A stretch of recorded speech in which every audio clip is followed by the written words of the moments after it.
Hi అండి, నేను మీ భవ్యని. Welcome back to అత్తమ్మ కిచెన్స్.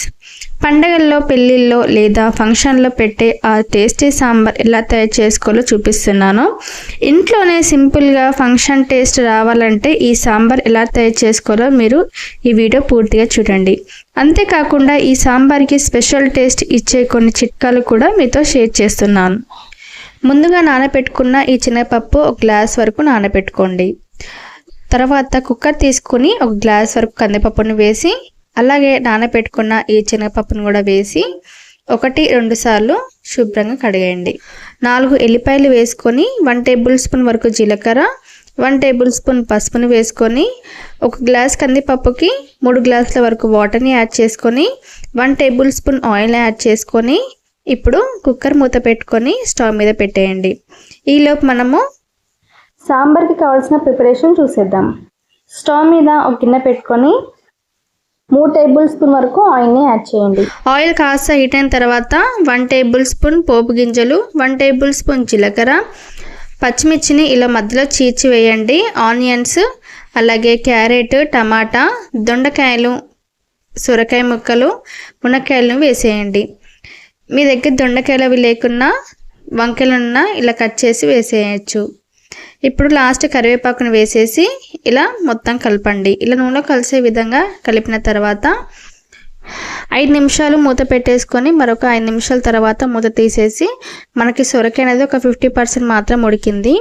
ఇప్పుడు మనం సాల్ట్ని యాడ్ చేసుకుందాము. ఒక 3 టేబుల్ స్పూన్ ఒక సాల్ట్ని యాడ్ చేసుకొని ఇలా యాడ్ చేసుకోవడం వలన మనకి సొరకాయకి అనేది, మునక్కాయలకు అనేది, ఇలా ముక్కలకన్నీ ఉప్పు పడుతుంది. కాబట్టి ఇలా ఒకసారి ఇలా కలుపుకోండి. ఇలా కలుపుకున్న తర్వాత 1 టేబుల్ స్పూన్ అల్లం, 1 టేబుల్ స్పూన్ పసుపు, 1 టేబుల్ స్పూన్ కారాన్ని వేసుకొని, మనం ముందుగా పచ్చిమిర్చిని వేసుకున్నాం కాబట్టి ఇప్పుడు కారం అనేది 1 టేబుల్ స్పూన్ మాత్రమే వేసుకున్నాను. మీ స్పైసీని తగ్గట్టుగా వేసుకోవచ్చు.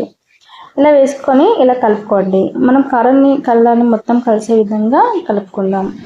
కుక్కర్ మూత ఓపెన్ చేసుకొని పప్పు ఉడికిందో లేదో చూసుకున్న తర్వాత, పప్పు ఉడకకపోతే మాత్రం మిక్సీ జార్లో వేసుకోవచ్చు, లేదనుకుంటే ఇలా రుబ్బుకుంటే సరిపోతుంది. ముందుగా నానబెట్టుకున్న ఈ నిమ్మకాయ సైజ్ అంతా చింతపండుని ఒకసారి ఇలా కలిపేసి ఈ రసాన్ని కుక్కర్లో వేసేయండి. మరొకసారి వాటర్ పోసి ఈ రసాన్ని దాంట్లో వేసేయండి. ఒకసారి ఇలా కలుపుకున్న తర్వాత ఈ మిశ్రమంలో పప్పును వేసేయండి. ఇలా వేసేసి ఒకసారి ఇలా కలుపుకొని పులుపు సరిపోయిందో లేదో చూసుకొని వాటర్ని యాడ్ చేసుకోండి.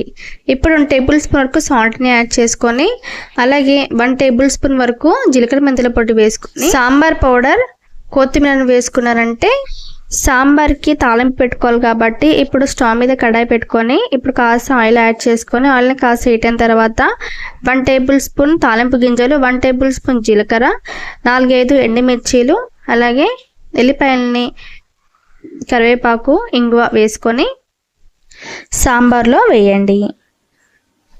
ఇంకా చూసారు కదా, సింపుల్గా ఇంట్లోనే చేసేలా ఫంక్షన్ స్టైల్ సాంబార్ రెడీ. ఇది ఒక్కసారి చేశారంటే మళ్ళీ మళ్ళీ ఇలా చేయాలనిపిస్తుంది. మీకు ఈ రెసిపీ నచ్చితే ఈ వీడియోకి ఖచ్చితంగా లైక్ చేయండి. మీ ఫ్రెండ్స్కి, రిలేటివ్స్కి షేర్ చేయండి. మరిన్ని కమ్మనైన రెసిపీస్ కోసం మన అత్తమ్మ కిచెన్స్కి, మన ఛానల్కి సబ్స్క్రైబ్ చేయండి. Thank you.